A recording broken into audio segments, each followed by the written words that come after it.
14 पासून 15 पासून पावसाळ्यासारखा नाहीये, काही ठिकाणी स्थानिक लेवलचंच वातावरण राहील अशी पद्धत यामध्ये आहे.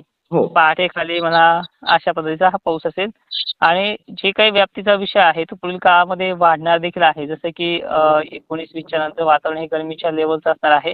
तिथून पुढे वातावरणामध्ये मोठी वाढ होऊ शकते आणि 22-23चा जो काही काळ आहे शेवटच्या आठवड्यामध्ये हो. यामध्ये मात्र अनेक जणांना दिलासा मिळू शकतो आणि हा जो काही आजचा 13 मेचा देखील आहे याच्यामध्येही पश्चिम महाराष्ट्राला काही ठिकाणी दिलासा मिळायची शक्यता आहे. बरोबर सर. आणि सर आता बऱ्याचशा शेतकऱ्यांच्या माध्यमातून आपल्याला एक प्रश्न येत आहे की पावसाळ्यासारखा पाऊस कधी पाहायला मिळेल? हेच 22-23च्या पुढे. आता मी तेच सांगितलंय मागच्या एका व्हिडिओमध्ये की व्याप्ती आता बऱ्याच जणांना व्याप्ती समजत नाहीये. भाग बदलत समजतंय आणि व्याप्तीचा विषय असा असतो ना, आता भाग बदलाचा विषय वेगळा राहिला. हो. भाग बदलत म्हणजे इकडं काही, तिकडे काही, इकडे काही, तिकडे काही असं झालाय. मग त्या बरोबर. पद्धतीला आपण व्याप्ती हा नाव कसं दिलंय की टक्केवारीनुसार. आता भाग बदलतमध्ये मुसळधार होतोय, बरोबर. त्याच्या पावसाचाही भाग बदलत पडतोय. पण व्याप्तीचा विषय असा होतो की ठीक आहे, आता जिल्ह्यामध्ये वातावरण बनलंय 15% 20% असं होऊ शकतं की 10-5 गावं, 20-25 गावं काही तालुक्यानुसार ते शक्यता असते आणि दिशा पण सांगितलेली असते. तर अशातला हा शेड्यूल आहे आणि पावसाळ्यासारखी कंडिशन जी आहे ती शेवटच्या आठवड्यामध्ये मोठ्या लो प्रेशरमुळे बनते आणि एक्झॅक्टली आपल्याला गेल्या वर्षी जसं 2025च्या मेमध्ये पाहायला मिळाला एक महिन्याचा पाऊस, तशा पद्धतीचा हा पाऊस एक आठवड्यासाठी चांगला देखील पाहायला मिळू शकतो. बरोबर सर. मात्र सर जूनची सुरुवात कशी राहणार? जूनची सुरुवात आता हा शेवटच्या आठवड्यामध्ये पडलेल्या पावसाने जूनची सुरुवात थंड वारे, आभाळ, काळेकुट्ट ढगांची गर्दी, एक मृगछायेसारखा एक प्रकार आहे. पावसाची शक्यता त्यामध्ये पेंडवणी असे वगैरे राहू शकते. पण जसं तुम्हाला मी सांगितलंय की पेरणीचा कार्यकाळ जो आहे तो 12-13च्या नंतरच राहणार आहे, 15 ते 22च्या दरम्यानमध्ये. हो, हो. बरोबर. समजा पहिल्या आठवड्यात शेतकऱ्यांची पेरणी जास्त करून होणारच नाही. फक्त नाही, मोजक्या नाही. भागात नाही. काय तिथं असतं आता शेतकऱ्यांचे एक 2-3 विभाग पडलेले आहेत. काही शेतकरी मे महिन्यात पण लावतो त्यामध्ये खानदेशचा नंबर आहे. हो. दुसरा शेतकरी आपण जर पाहिला तर विदर्भ आणि मराठवाड्याचा काही कोरड्यामध्ये लावण्याचं म्हणजे धुळ पेरणीची कल जास्त आहे. हं, हं. असा शेतकरी देखील पाहायला मिळतोय आणि दुसरा म्हणजे चांगला पाऊस पडल्याच्या नंतरच करणं. तर काही ठिकाणी शेतकऱ्यांकडे असा पद्धत आहे की आपल्याला 1-2 पाणी बसापुरतं विहिरीत पाणी. मग ठीक आहे आपण मृग नक्षत्रामध्ये पाऊस पडो का नाही पडो ड्रीपवरती लावणं. तर असे प्रकार आहेत. तर बरोबर. तुम्हाला पावसाच्या भरवशावरती पेरण्या करायच्या असतील तर 12-13च्या पुढचा काळ योग्य आहे. हो. मात्र सर जे शेतकरी आता धूळ पेरणी करत आहेत, तर त्यांना तुम्ही कुठे अंदाज देणार आहात आणि कशाच्या माध्यमातून देणार आहात? त्याबद्दल सविस्तर सांगा सर. नक्की. धुरळ पेरणी ही एक रिक्षा आहे. तालुक्यानुसार अंदाज वेगवेगळा राहतो. जिल्ह्यानुसार अंदाज वेगवेगळा राहतो. उदाहरणार्थ आपण विदर्भामध्ये अमुक तारीख दिली तर त्या पूर्व विदर्भाचा त्यामध्ये समावेश नसतो कारण गेल्या वर्षी खूप नुकसान झालेलं आहे. बरोबर. त्यामुळे आपण ह्या सगळ्या गोष्टी आपल्या ॲप्लिकेशनच्या माध्यमातून आपलं एक ॲप्लिकेशन लॉन्च झालेलं आहे मागील वर्षीच हो. 5-7 महिन्यापूर्वी आणि आपण त्याच्यावरती खानदेशसाठी त्याच्यासाठी स्पेशल फोल्डर केलेले आहेत. आता सध्या दक्षिण महाराष्ट्र आणि महाराष्ट्र नावाने एक फोल्डर केलेलं आहे. आपापल्या विभागानुसार ते जॉइन व्हायचं आहे. त्याची काही पेड फी पण ठेवलेली आहे. म्हणजे एक सिक्युरिटी चार्जेस म्हणून एका वर्षासाठी फक्त ₹100 किंवा ₹250 अशा प्रकारे ते आहे.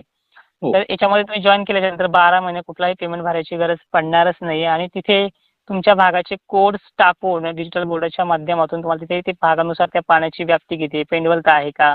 काही ठिकाणी काय होतंय की थंड वातावरणामुळे बारीक-सारीक शितोडे पडतात. दिवसभर जरी पडला तरी अंग कोरडंच राहतंय. ओलं पण होत नाही. तर अशा बरोबर. प्रकारच्या पावसावरती कशा पद्धतीने पेरण्या करू शकतो आपण, बी खराब होऊ शकतं का?